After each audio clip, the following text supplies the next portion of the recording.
Il y a un an, fin mars 2022, 500 personnes trouvent la mort dans des conditions troubles dans un village malien nommé Moura. Très peu de témoins sur place. Depuis, l'événement demeure questionné.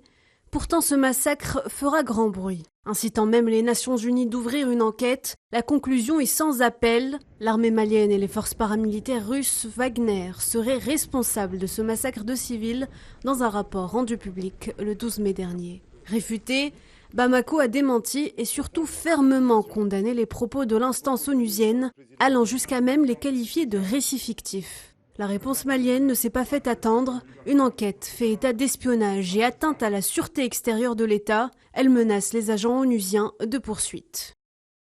De son côté, le gouvernement burkinabé s'invite dans les débats, s'étonnant de la découverte du fameux rapport du Haut Commissariat des Nations Unies aux droits de l'homme, frappé selon Bamako d'incompréhension quant aux conclusions.